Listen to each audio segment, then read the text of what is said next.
one of many churches in the United Methodist Conference, which is the Upper New York Conference, which kind of sort of is like from Poughkeepsie, everything this way, upstate of that area. And we just finished our annual conference here a few weeks ago. And today, Jane Pagel, who is from the DePoyster Church, is here with her husband Carl, and she attended the conference, and she is kind enough to give us a report that she prepared for both DePoyster and for Kenbrook. So for a few moments, I'd like to draw your attention to Jane, and I would ask you to help me to give her a proper and warm Galilee welcome.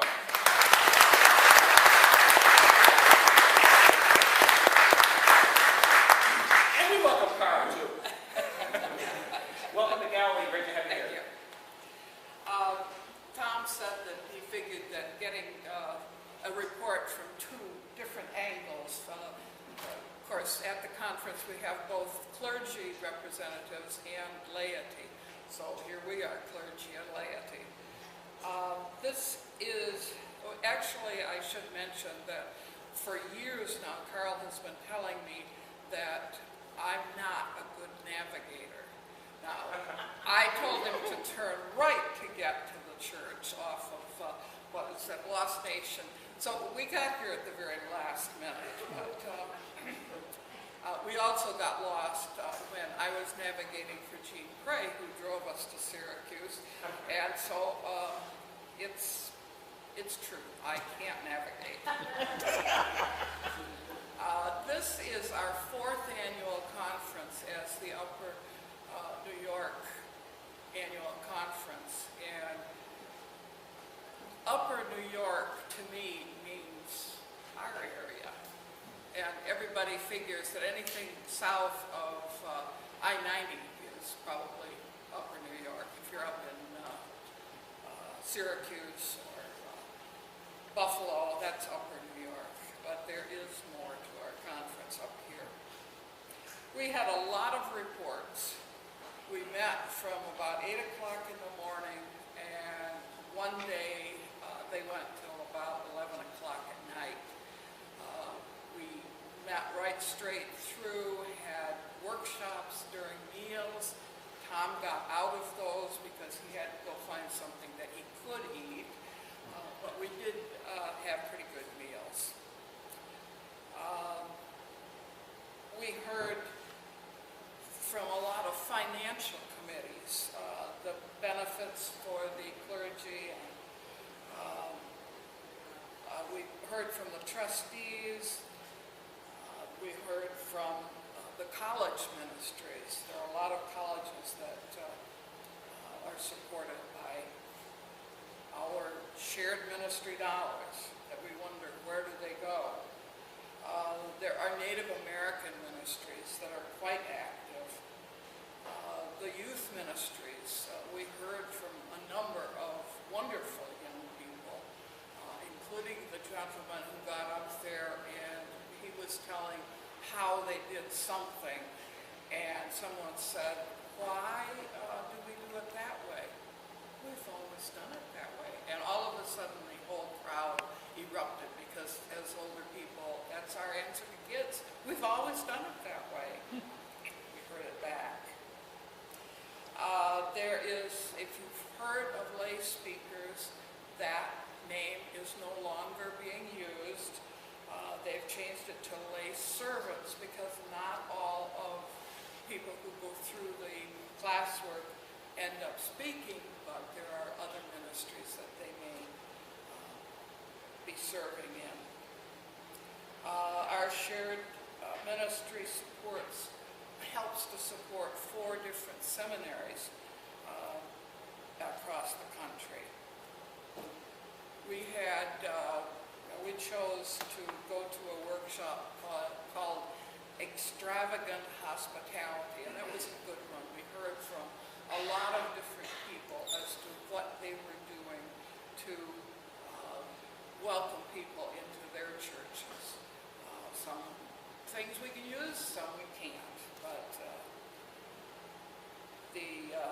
someone came up with an abbreviation called LESTI, and that was an acronym for a warm, generous smile, eye contact, shake a hand, tell them something, and introduce them to someone.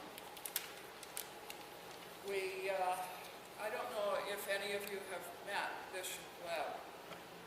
He's a wonderful, warm, charismatic individual. He has a good sense of humor, including the reference which he planned on making to the fact that we as Methodists are on fire. Unfortunately, the day before, we had a fire drill which sent 1,000 people out to the streets, so we laughed with him. He's willing to admit that he may have made a mistake or hurt someone's feelings, and he keeps the business moving. We can get hung up on discussions, and it's his job to keep us moving. We have a lot of things to cover. Our Bible studies were conducted by the Reverend Grace Matthew, and she was an African who I could see sitting around the fire telling stories, Christian stories, and it was fun. We are still talking about human sexuality. The team that brought a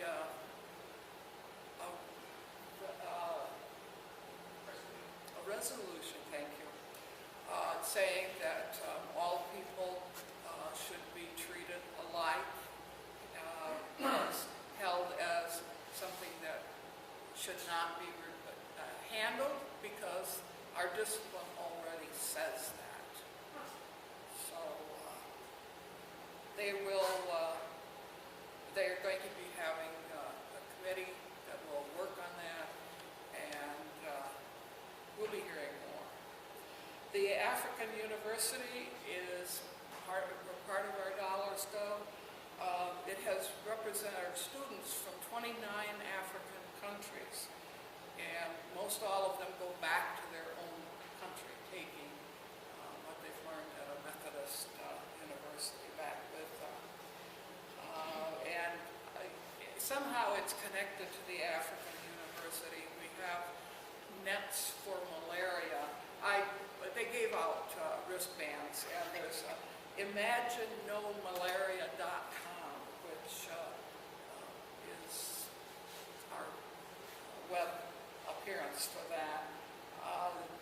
We're down 50% of the deaths from malaria over the last few years, but there is still one person dying every minute from malaria. Thank you, Jane. Thank you for sharing that. It's interesting when Jane talks about some of the outreaches that the United Methodist Church has globally. It's important to realize that in Africa, that university had brought higher education to a continent that had almost nothing. It wasn't completely devoid, but it was very underserved, and it still continues to be. And yet the United Methodist College that's over there is really making a difference to give other young people a chance to gain their education. That doesn't mean the United Methodist Church is not continuing as committed to colleges here in this country, because for what some of you may not know, is that Syracuse University started out as a Methodist college. So when you're watching the Big Orange, you'll know that they certainly were, the chapel, which we have gone to on different occasions for the ordination services, is right there on the Syracuse University campus, and we went there last year, as a matter of fact, for the ordination services. And it's kind of nice to think of this huge college that here sits a small chapel, and that was where one of the first buildings began for the college. Yes, Joe. Also, there is a Methodist minister who represents the Methodist Church on the board. Yes. At Yes. all times, and Mary, my daughter. Yep. And that's part of, and most people don't realize that, but that's a key part of Syracuse University. And so it's nice to know that, yes, we do take care of college issues at home as well as overseas. Jane, I want to thank you for that report, and hopefully my sermon won't put you to sleep here before you leave the service today. So again, thank you for coming over. Now, I'd like to ask you all to join me on page 507 in our hymnals, and we're going to sing this through twice. It's called Through It All, number 507. And when you find your place, would you please stand?